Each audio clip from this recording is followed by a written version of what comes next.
is full of kids today, and everywhere you look, you see friends. Friends laughing together, friends playing together, and oh! Did you see that? This basketball just came out of nowhere. Well, either basketballs are falling from the sky today, or somebody's going to be looking for this really quickly. Hey, my ball! Hey, thanks for stopping my ball. What are you talking about? This is mine. What? Come on.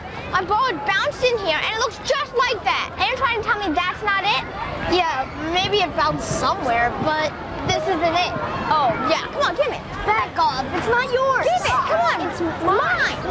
Uh-oh. Looks like these boys are about to jump to big conclusions without knowing all the facts. I mean, I can see how as the first kid thinks that's his ball, but this is it here. We'd better help them solve their problem. Stop. It's mine. Oh, yeah, come on, give it. Wait. Hey, that's my ball. That was strange. I wonder where it came from. You want to go shoot some b-ball? Sure.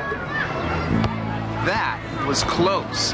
A simple misunderstanding almost kept those boys from becoming friends. They almost didn't discover the truth about each other, which is that they have something in common and can get along just fine. Misunderstandings like that happen all the time, especially when people don't really know each other. And you can't be sure what someone is thinking or feeling unless you take the time to find out.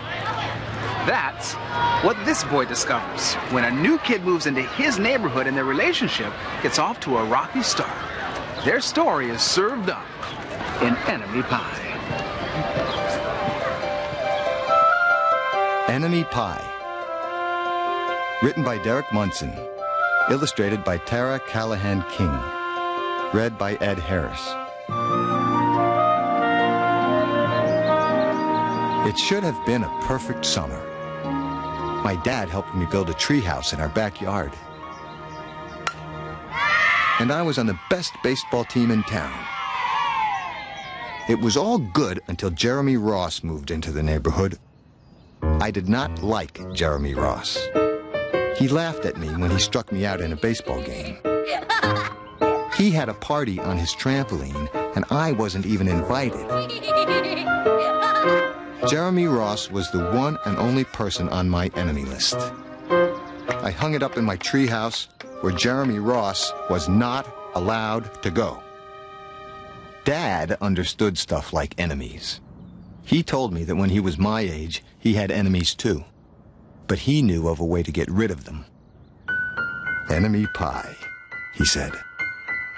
The recipe was so secret, he couldn't even tell me.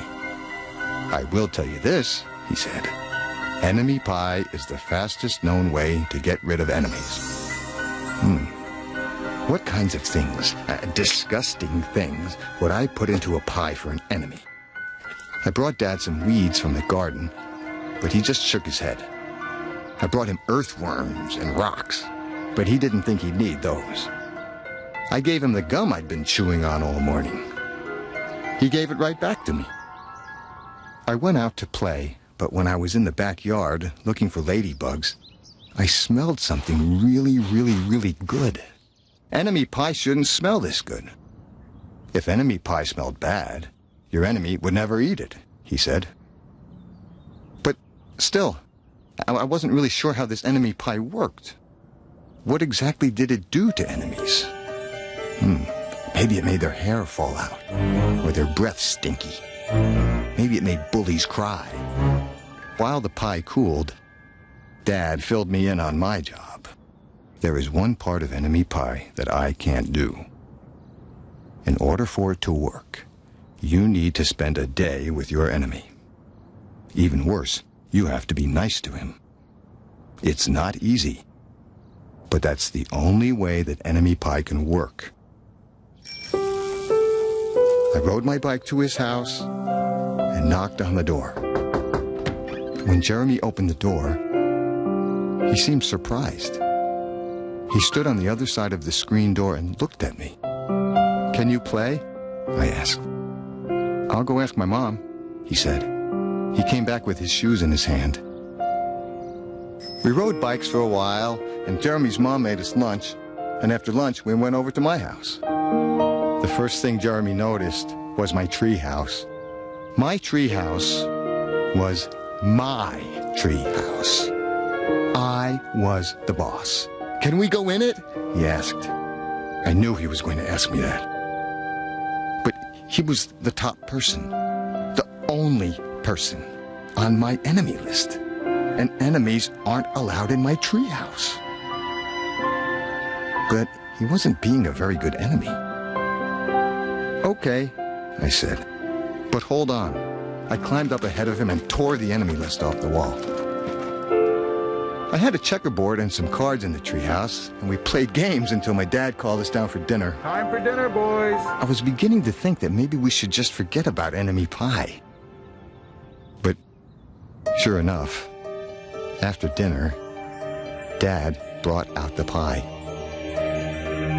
Wow, Jeremy said, looking at the pie. My dad never makes pies like this.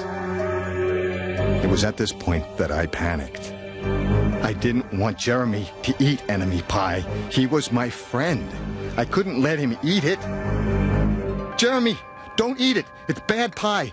I think it's poisonous or something. If it's so bad, Jeremy asked, then why has your dad already eaten half of it? Sure enough, he was eating enemy pie. Good stuff, he mumbled through a mouthful. Enemy pie was delicious. After dessert, Jeremy rode his bike home, but not before inviting me over to play on his trampoline in the morning. He said he'd teach me how to flip. As for enemy pie, I still wonder if enemies really do hate it, but I don't know if I'll ever get an answer, because I just lost my best enemy.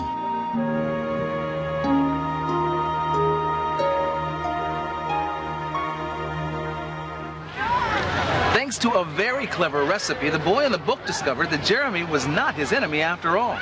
He just thought he was. And what's cool is that the secret ingredient in the recipe is that you have to spend the day with your enemy. You have to forget what you think is true and find out what's really true. You have to get to know him.